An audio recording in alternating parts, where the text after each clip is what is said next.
राधे राधे, हरे कृष्णा। आप सभी का मेरे YouTube चैनल मेरा घर वृंदावन में हार्दिक स्वागत है।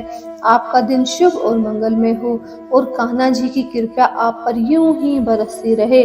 तो आइए अब हम लोग सुनेंगे आगे का वृत्तांत कि शिव जी और पार्वती माता का विवाह हुआ था, उसके बाद की कथा। आइए सुनते हैं। नारद जी ने ब्रह्मा जी से पूछा, हे भगवान, जरा विस्तार से बताइए कि शिव जी ने कामदेव को कैसे भस्म किया। देवी पार्वती से अलग होने पर शिव जी ने क्या किया।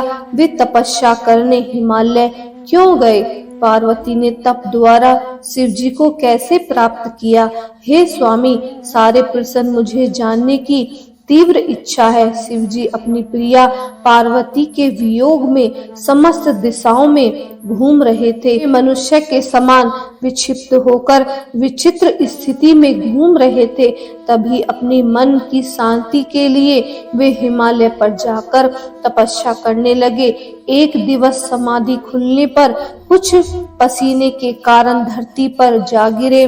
उन पसीनों की बूंदों से 4 भुजाओं वाला एक तेजवान बालक उत्पन्न हुआ। वह बच्चा सामान्य मनुष्य की तरह रोने लगा। तभी पृथ्वी स्त्री वेश में वहां प्रकट हुई और बालक को दूध पिलाकर शांत किया। शिवजी ने खुश होकर वह बालक पृथ्वी को दे दिया। वह बालक भीम के नाम से विख्यात हुआ। उसने भी शिवजी का घोर तप किया तथा उन्हें प्रसन्न करके लोक कल्याण किया। अपनी प्रिया पार्वती से अलग होने के 8 वर्ष बाद उन्हें पता चला कि वह कन्या हिमालय के यहाँ पैदा हुई है। शिवजी अपने अनेक गणों को लेकर हिमालय के यहाँ तपस्या करने के लिए उपस्थित हुए। पर्वतराज हिमालय ने उनका स्वागत और सेवा की। शिवजी गंगावतरण वाले क्षेत्र में तप कर रहे थे। कई दिनों बीतने के बाद हिमालय के बार बार आग्रह करने पर शिवजी ने कहा कि वे गंगा के अवतरण क्षेत्र में सुरक्षित बना दें। शिवजी की एक चित्त तपस्या के लिए किसी का भी प्रवेश निषिद्ध कर दें। ऋषि मुनि देव और गंधर्व आदि भी वहां न जाने आए। पर्वतराज ने अपने नगर में इस आदेश पालन की घोषणा कर दी। एक दिन हिमालय अपनी पुत्री पार्वती और अनेक सुंदर उपहारों को लेकर शिवजी की सेवा में उपस्थित हुए। शिवजी तो अपनी समाधि में लीन थे, अतः हिमालय उनकी समाधि खुलने तक प्रतीक्षा करने लगे। समाधि खुलने पर हिमालय की खूब सेवा आराधना और स्तुति की तथा शिवजी से प्रार्थना की कि वे हिमालय को प्रतिदिन अपने दर्शन से कृतार्थ करें, साथ ही उनकी पुत्री को अपनी सेवा करने का अवसर दें। शिवजी ने हिमालय को दर्शन देने की बात तो सहज स्वीकार कर ली, परंतु पार्वती को अपनी सेवा करने की अनुमति न दी तथा कहने लगे, स्त्री पुरुष के वैराग्य में बाधक सिद्ध होती है। पर पार्वती उनकी बात से संतुष्ट नहीं हुई। पार्वती ने शिवजी से प्रश्न किया, क्या प्रकृति के बिना लिंग रूपी महेश्वर का अस्तित्व विद्यमान रह सकता है। शिवजी ने उत्तर दिया, सत्य पुरुष प्रकृति से दूर रहता है।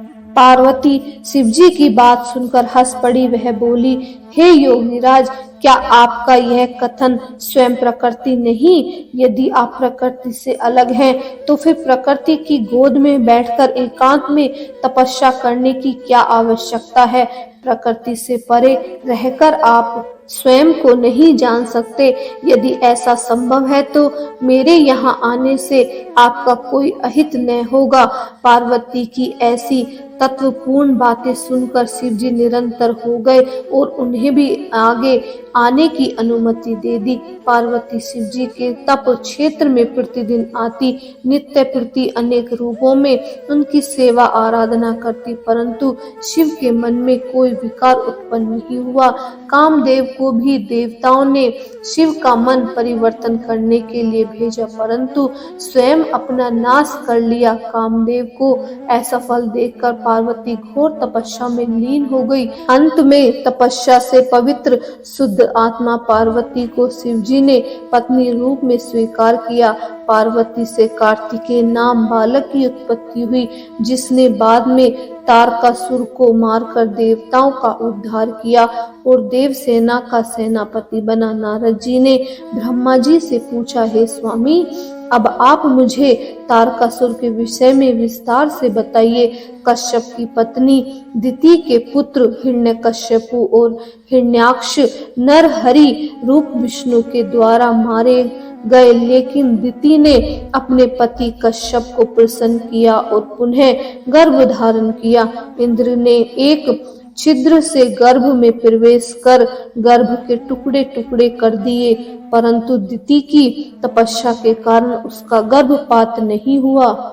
समय पूरा होने पर दिति से 46 मरुदगणों का जन्म हुआ और इंद्र ने उन गणों को अपना मित्र बना लिया।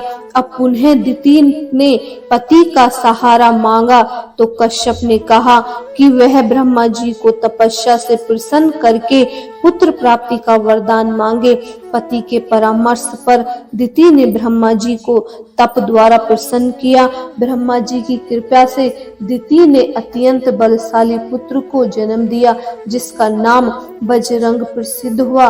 दिति ने अपने पुत्र बजरंग को आप बीती सुनाकर इंद्र से बदला लेने के लिए प्रेरित किया। बजरंग ने देवताओं और इंद्र को पकड़कर दंडित किया। बाद में बजरंग ने एक पुत्र उत्पन्न किया और अत्यंत उत्पात और विनाश करने वाला बना, जिसका नाम तारकासुर था। तारकासुर भयंकर उत्पात मचाते हुए भी ब्रह्मा जी को प्रसन्न करने के लिए घोर तप करता था। हे नारद, मैंने स्वयं उसे अजय होने का वर दे दिया। अत्यंत बलशाली तारकासुर ने अपनी शक्ति से इंद्र का ऐरावत हाथी छीन लिया। उसके बाद कुबेर से उसकी नव निधियां, सूर्य से उसका अश्व आदि छीन लिए। देवताओं की सब अच्छी मूल्यवान वस्तुएं छीनकर उन्हें स्वर्ग से निकाल दिया। स्वर्ग में दैत्यों को बसा दिया। हे नारद, तारकासुर के अत्याचार से तंग आकर देवगण मेरे पास आए। देवताओं व इंद्र की व्यवस्था को सुनकर मैंने कहा कि उसकी शक्ति का वरदान मैंने ही दिया था। उस शक्ति का नाश मेरे द्वारा संभव नहीं, उसे तो केवल शिव जी का पुत्र ही मार सकता है। तो ये अध्याय यही समाप्त होता है। बोलिए शिव भगवान की जय। अगर आपको हमारी कथा